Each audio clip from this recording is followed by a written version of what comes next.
Good morning, students. This is second part of chapter breathing and exchange of gases, and today we are gonna start the topic mechanism of breathing. जो breathing है उसका mechanism क्या है, जो हम सांस अंदर बाहर छोड़ते हैं वो एक्चुअली में होता कैसे है. वो जस्ट ये नहीं है कि सांस अंदर ले लिया छोड़ दिया और दैट इज़ डन, ऐसे नहीं है. इसमें भी various muscles and various system is involved. Basically it happens in two stages, inspiration and expiration. Inspiration means during which atmospheric air is drawn in. Expiration by which the alveolar air is released out, that is called expiration.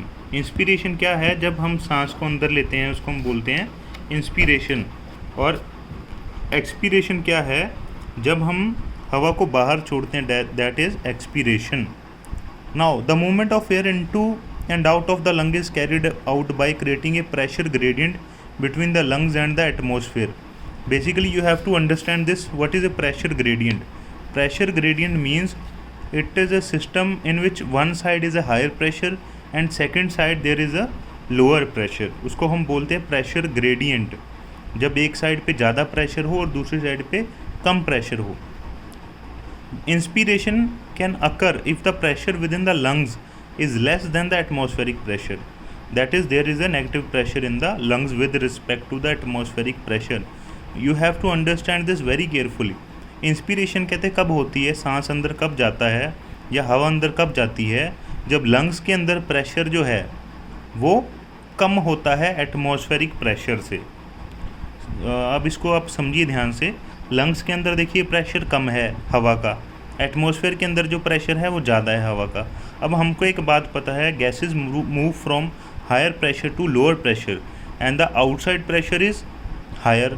Inside the lungs there is a lower pressure, so the gas will move from atmosphere into the lungs. Okay. Similarly expiration take place when the intrapulmonary pressure is higher than the atmospheric pressure.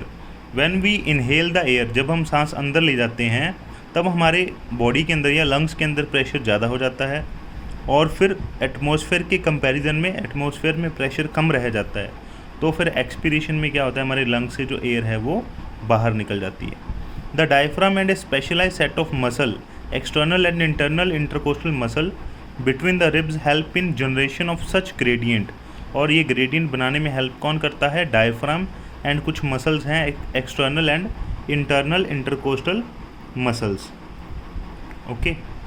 And inspiration is initiated by the contraction of diaphragm, which increase the volume of thoracic chamber in the anterior-posterior axis.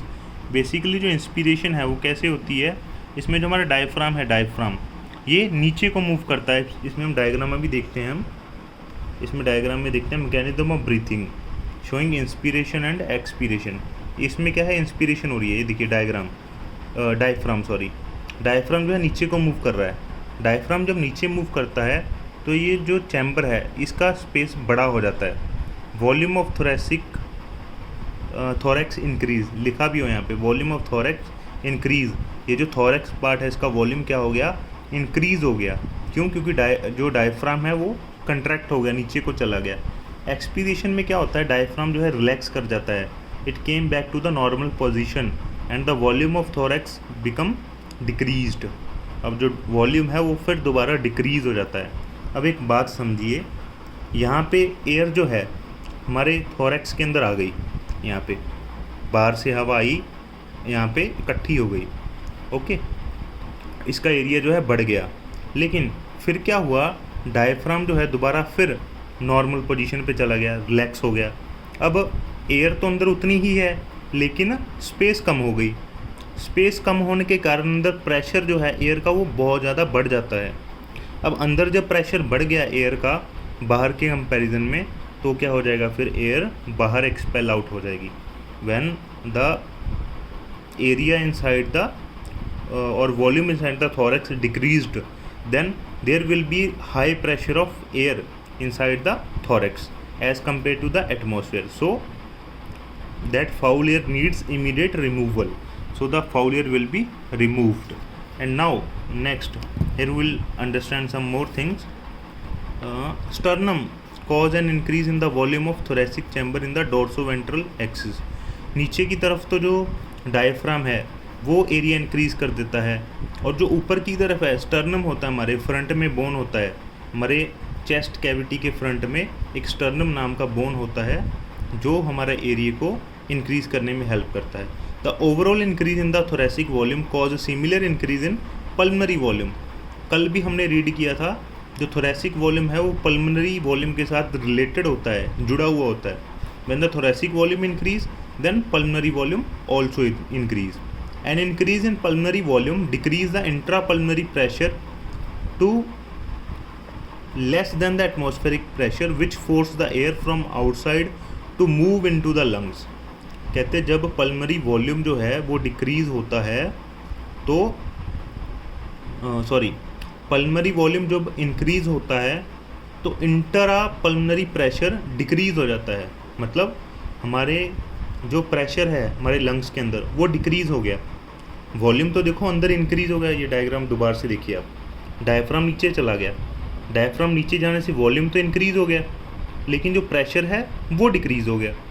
अब हमको पता है अंदर pressure कम है, अगर बाहर pressure ज़्यादा है तो बाहर से हवा अंदर आ जाएगी, air entering lungs. You can see also ribs and sternum raised, नीचे डायफ्राम नीचे चला गया, रिब्स इधर को आ गए, अंदर जो है वॉल्यूम बढ़ गया। Okay, relaxation of the diaphragm and the intercostal muscle return the diaphragm and sternum to the normal position। अब जब रिलैक्सेशन होती है तो इंटरकोस्टल मसल जो हैं वो डायफ्राम एंड स्टर्नम को नॉर्मल पोजीशन पे ले आते हैं।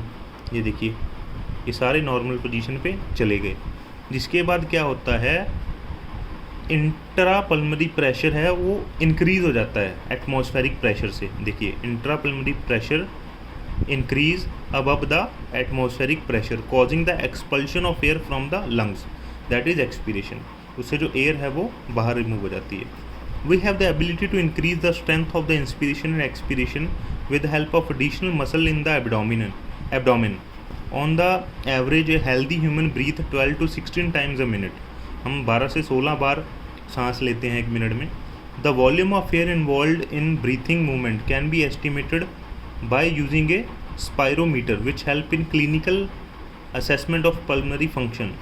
जो वॉल्यूम है एयर का उसको आप मतलब मेजर भी कर सकते हो, एक वो है इक्विपमेंट है स्पायरोमीटर।